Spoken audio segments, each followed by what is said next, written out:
Hi friends, ఈరోజు మనం గుంటూరు పట్టణాన్ని చూస్తా వెళ్దాం. ఇది చూడండి, ఎంట్రన్స్లోనే మనకి గాంధీ మహాత్ముని యొక్క ఉప్పు సత్యాగ్రహం విగ్రహాలు కనబడతాయి. ఇది దాటుకుంటూ ఇది బస్ స్టాండింగ్ రోడ్డు వెళ్తా ఉంటే మనకు చుట్టుపక్కల మంచి ఆకుపచ్చని తోరణం వేసినట్టు ఊర్లో సిటీ అంతా చెట్లతో నింపేశారు. చాలా ఆహ్లాదభరితమైన వాతావరణంలో ఎంత ఎండైనా సరే కూలింగ్ని ఇస్తూ ఈ చెట్లు మనకి ఆరోగ్యాన్ని ప్రసాదిస్తూ ఉంటాయి. రోడ్లు కూడా క్లీన్ అండ్ గ్రీన్గా ఉన్నాయి. గుంటూరు పట్టణం యొక్క చరిత్ర మనకి అందరికీ తెలిసిందే. కృష్ణానది పరివాహక ప్రాంతంలో రెండు పెద్ద పట్టణాలు వెళ్ళడం జరిగింది. అది ఒకటి విజయవాడ, రెండోదేమో గుంటూరు. ఈ రెండు పట్టణాలు కూడా భాషాపరంగా యాసలో తేడాలు ఉంటాయి. కృష్ణా జిల్లా యాస వచ్చి ఒక రకంగా ఉంటే, గుంటూరు జిల్లా వచ్చి తెలుగు యాస వేరే విధంగా ఉంటుంది. ఈ రెండు కృష్ణానదికి అవతల యువతల అన్నట్టు ఈ రెండు పట్టణాలు జంట నగరాలుగా ఆంధ్రప్రదేశ్కి అభివృద్ధి పదంలో నడిపిస్తూ మనకి ఇవన్నీ చూడండి ఎంత పచ్చదనం కనపడుతుందో, ఉట్టిపడుతుంది మనకి. ఇక్కడ రోడ్డు పక్కన పళ్ళు అమ్ముతూ చాలా మంది కనబడతారు మనకి. చుట్టుపక్కల గ్రామాల్లో పండిన పంటలు ఇక్కడ తెచ్చి అమ్ముకుంటూ ఉంటారు. ఇక్కడ కియా యొక్క సర్వీసింగ్ సెంటర్ కూడా కనబడుతుంది మనకి చూస్తుంటే. ఫస్ట్ మనకి కొత్త ఆటో నగర్ ఒకటి తగులుద్ది మనకి. దాని తర్వాత లోపల వెళ్తే మనకి మాయాపురి అనేది కూడా ఉంటుంది. అతి వేగంగా అభివృద్ధి చెందుతున్న పట్టణాల్లో విజయవాడతో పాటు గుంటూరు కూడా ఉందని మనకి తెలుసు. ఇక్కడ ఇంకా ఇంకా ఖాళీ ప్రదేశాలు మనకి చాలానే కనబడుతున్నాయి. ఇది చూడండి, ఇది దర్గా. ఇక్కడ దర్గా ఒకటి ఉంది. ఈ దర్గాను మనం దాటుకుంటూ వెళ్తే పక్కనే హోటల్స్ ఇవన్నీ మనకి తగులుతుంది. చూడండి, ఇదంతా హోటల్స్. ఇక్కడ ఆటో నగర్ దగ్గర అయి ఉంటది. మనకి ట్రాఫిక్ కూడా విపరీతమైన ట్రాఫిక్ ఉంది ఇక్కడ. ఇలా చూసుకుంటూ మనం ఎదరికెళ్తే మనకు ఒక ఫ్లైఓవర్ బ్రిడ్జి ఒకటి వస్తుంది మనకి. అది ఎక్కి మళ్ళీ దిగాల్సి వస్తుంది. ఈ ఫ్లైఓవర్ బ్రిడ్జి అసలు వీళ్ళు చాలా రోజులు కట్టారు. మనకి గుంటూరు వెళ్ళేటప్పుడు అక్కడ ట్రాఫిక్ కి చాలా ఇబ్బందికరంగా ఉండేది. ఇప్పుడు కట్టిన తర్వాత ఆ ట్రాఫిక్ కాస్త క్లియర్ గా కనబడుతుంది. ఇక్కడ అన్ని వాహనాల షోరూమ్స్ ఉన్నాయి. వీళ్ళు చూడండి, బండిని ఎలా తోసుకుని వెళ్తున్నారు.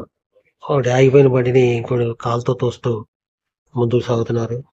కొబ్బరి చెట్లు కూడా ఉన్నాయి ఇక్కడ బాగా. ఎండ విపరీతంగా ఉంది. ఉండటం వలన ఈ చెట్లు నీడపడి మన మీద హాయిగా అనిపిస్తుంది. ఎండకే జనాలు కూడా అలలాడిపోతున్నారు. ఇప్పుడు చలికాలం తగ్గుతూ ఎండ పెరుగుతూ వస్తాం వలన ఈ రెండు కాలాల మధ్యలో ఉన్నాం మేము, చలికాలానికి ఎండాకాలానికి. ఇక్కడ ఎక్కువ ఏంటంటే గుంటూరులో మిర్చి పంట, పత్తి పంట ఎక్కువగా పండుతూ ఉంటది. రైతులు కూడా పెద్ద పెద్ద రైతులు ఉంటారు ఇక్కడ. వీళ్ళు తమ పంటని గుంటూరు మార్కెట్ కి తీసుకొచ్చి అమ్ముతూ ఉంటారు. కూరగాయలు కానీ, ఇంకా పండించిన ఏ విధమైన ధాన్యాలు కానీ, కూరగాయలు కానీ, మరి పొగాకు కానీ. చూడండి ఎలా తోసుకుంటూ వెళ్తున్నారు. ఇది కూడా మంచి టెక్నిక్. ఇది ఎందుకంటే ఆ బండి పెట్రోల్ అయిపోయినా ఉండాలి, లేకపోతే ఏదైనా ప్రాబ్లం అయినా ఉండాలి. అలా తోసుకుంటూ ఒకరికి ఒకరు సహాయపడుకుంటూ వెళ్తున్నారు. గుంటూరులో ఉన్న ఆటో నగరు చాలా ప్రసిద్ధిగాంచింది. ఇక్కడ వెహికల్స్ ని మార్చడంలో మంచి పేరుంది ఇక్కడ. అంటే మోడల్స్, పాత మోడల్స్ ని కొత్త మోడల్స్ గా, కొత్త మోడల్స్ ని పాత మోడల్స్ గా మార్చడంలో మంచి పేరుందన్నమాట. ఇక్కడ మెకానికల్ పరంగా ఈ ఊరు చాలా అభివృద్ధి చెందింది. అలాగే డిస్పోజల్ సామాన్ల షాపులు కూడా ఇక్కడ ఎక్కువగా మనకి కనబడుతూ ఉంటాయి. ఇది ఎక్కువ ఇక్కడ మనకి వ్యవసాయ క్షేత్రాలు ఉండటం వలన వాళ్ళకి కావాల్సిన ఎలక్ట్రికల్ వస్తువులు కానీ, డీజిల్ తో నడిచే పంపులు కానీ, ఇవన్నీ ఇక్కడ బాగా సేల్ అవుతూ ఉంటాయి. అదే కాక రకరకాలైన ఫ్యాక్టరీలు, అంటే మనకి పొగాకు ఫ్యాక్టరీలు కానీ, అలాగే మిర్చి ఫ్యాక్టరీలు గాని, పత్తి ఫ్యాక్టరీలు గాని ఇక్కడ ఎక్కువగా ఉండటం జరుగుతా ఉంటది. దీనివల్ల ఇక్కడ కార్మికుల సంఖ్య కూడా ఎక్కువగానే ఉంటది. గుంటూరు పట్టణం అభివృద్ధి మెల్లిమెల్లిగా ఇప్పుడు బాగా జరుగుతుంది. ఇక్కడ జనాభా పరంగా కూడా మంచి అత్యధికంగా నివసిస్తూ ఉంటారు గుంటూరులో. గుంటూరులో కవులుగా గాని, రచయితలు గాని ఇక్కడ చాలా ప్రసిద్ధి చెందిన వాళ్ళు ఉన్నారు ఇక్కడ. ఇక్కడ విద్యాపరంగా కూడా మంచి అభివృద్ధి చెందిన సిటీ అన్నమాట ఇది. ఇక్కడ అత్యధికమైన విద్యా కాలేజీలు ఉండేవి. అవి ఇక్కడికి వచ్చి మన పాత సినీ హీరోలు గాని, మరి రాజకీయ నాయకులు గాని ఎక్కువగా గుంటూరులోనే వీళ్ళు చదవటం జరిగింది. ఏదో యాక్సిడెంట్ అయినట్టుంది, జనాలు గుమిగూడారు. రోడ్ల మీద వెళ్ళేటప్పుడు చాలా జాగ్రత్తగా చూసుకుంటూ వెళ్ళాలి, లేకపోతే మనకి యాక్సిడెంట్లు అవుతా ఉంటాయి. మనకి తప్పు లేకపోయినా ఎదురు నుంచి వచ్చి, అంటే వన్ వేలో వచ్చి కానీ, లేకపోతే మన పక్క నుంచి వచ్చి కానీ దూసుకుపోతుంటారు ప్రమాదకరంగా. ఇవన్నీ చూసుకొని బళ్ళు నడుపుతూ ఉండాలి. మనకి పుచ్చకాయలు ఇప్పుడు విపరీతంగా వస్తున్నాయి. ఎక్కడ చూసినా పుచ్చకాయలు కనపడుతున్నాయి. రోడ్లమ్మట కోసి అవి మనకి తినిపిస్తున్నారు. ఇక్కడ చూడండి, కొబ్బరి చెట్టు మావు అమ్ముతున్నాడు. ఇది తెక్కొట్టిన కొబ్బరిగా చెట్లను తీసుకొచ్చి వీళ్ళు మావులు విడగొట్టి ఇలా అమ్ముతూ ఉంటారు అనమాట. సిటీలో మనకి ఎక్కువగా కనపడేది హోటల్స్ మనకి ఇక్కడ విపరీతంగా కనపడతా ఉంటాయి. ఇది ఫ్లైఓవర్ బ్రిడ్జి. ఈ బ్రిడ్జి చాలా కాలం కట్టడం జరిగింది. కట్టిన తర్వాత ట్రాఫిక్ వస్తా ఇబ్బంది లేకుండా మనం వెళ్ళగలుగుతున్నాం. మనకు ఈ బ్రిడ్జి దిగిన తర్వాత బస్ స్టాండ్ వస్తుంది అనమాట. బస్ స్టాండ్ కూడా చాలా పెద్ద బస్ స్టాండ్ ఉంది. మనకి విజయవాడ అంతా కాకపోయినా ఇంచుమించు అంతే ఉంటది. చుట్టుపక్కల గ్రామాల నుంచి ప్రజలు గుంటూరుకు వచ్చి తమకు కావాల్సినవి కొని తీసుకువెళ్తూ ఉంటారు. ఎక్కువగా రైతులు చుట్టుపక్కల ఉండటం వలన వాళ్ళు ఎక్కువగా వస్తుంటారు. మసీదు పక్కన మసీదు కనబడుతుంది. మరి ఎదురుగా చర్చి కూడా కనబడుతుంది మనకి. ఈ మసీదులు, చర్చిలు, గుళ్ళు రోడ్డమ్మట మనకి చాలా కనపడతాయి. అవి చూసుకుంటూ మనం ఈ ఫ్లైఓవర్ బ్రిడ్జి కిందకు దిగితే మనకి గుంటూరులో కూడా విజయవాడలో లాగానే హోల్సేల్ బట్టల వ్యాపారం కూడా ఇక్కడ బాగా సాగుతూ ఉంటది. చుట్టుపక్కల మనకి ఉన్నటువంటి చేనేత వస్త్రాలు కానీ, ఫ్యాక్టరీ వస్త్రాలు కానీ ఇక్కడ విపరీతంగా హోల్సేల్ అమ్ముతూ ఉంటారు. పక్కనే కొత్తపేట అనే ఒక మార్కెట్ ఉంది. కొత్తపేటలో ఇక్కడ బట్టల మార్కెట్. అక్కడ తక్కువ రేట్లో మనకి బట్టలు దొరుకుతూనే కాకుండా అక్కడ అనేక రకములైన బట్టలు కూడా మనం ఫ్యాక్టరీలు కొనుగోలు చేసుకొని బయట ఊర్లకు తీసుకెళ్ళి అమ్ముకోవటం జరుగుద్ది.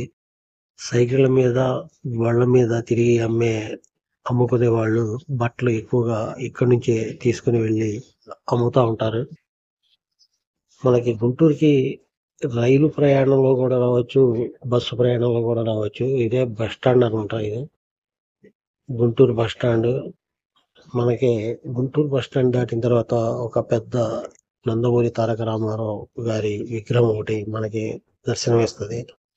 పక్కనే మార్కెట్ కూడా ఉంటది, రైతు మార్కెట్.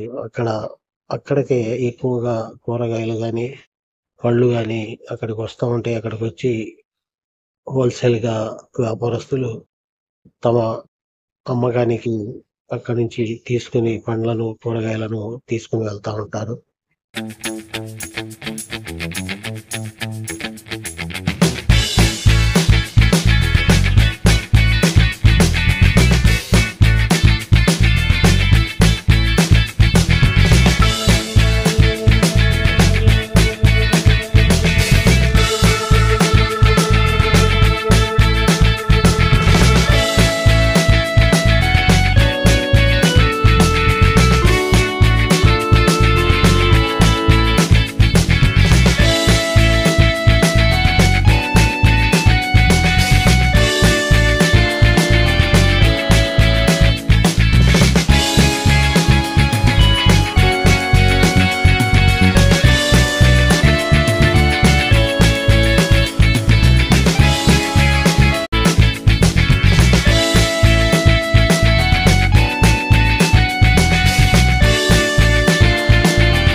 ఈ ఏరియాలో అన్న క్యాంటీన్ ఒకటి ఉంది.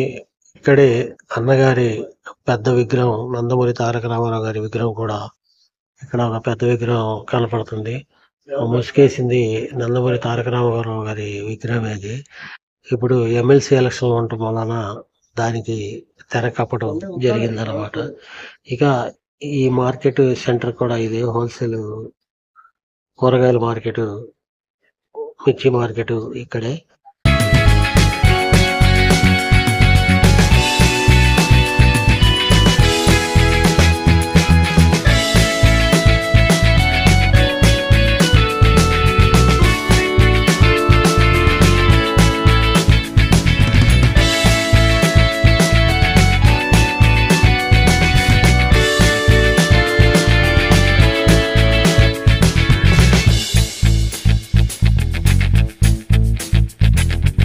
ఇంకా ఇది దాటుకుంటూ మనం పైకి వెళ్తే మనకి జిన్నా టవర్ అనేది ఒకటి తగులుద్ది, జిన్నా సెంటర్. అది కూడా దాటుకుని వెళ్ళిన తర్వాత మనకి అబ్దుల్ కలాం, మన ప్రొఫెసర్, మిసైల్ పితామహుడు, రాష్ట్రపతి ఏపీజే అబ్దుల్ కలాం యొక్క విగ్రహం కూడా, చాలా మంచి విగ్రహం పెట్టడం జరిగింది ఇక్కడ. ఇది చూడండి, రోడ్డు మీద అమ్ముతున్నటువంటి బొమ్మలు, పళ్ళు, రకరకాలైన ఐటమ్స్ ఇక్కడ రోడ్డు మీద పెట్టి అమ్ముతూ ఉన్నారు. రోడ్లు కూడా బాగా వెడల్పు చేయడం జరిగింది. ఇటువరకు కాస్త ఇరుకుగా ఉండేవి, ఇప్పుడు నగరం పెద్దదవుతుంది, రోడ్లు కూడా పెద్దవి అవుతున్నాయి అన్నమాట.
ఇది ఫ్రెండ్స్, ఈ వీడియో మీకు నచ్చినట్టయితే లైక్ చేయండి, మా ఛానల్ని సబ్స్క్రైబ్ చేసుకోండి, బెల్ బటన్ నొక్కండి, షేర్ చేయండి. Thank you. జై హింద్.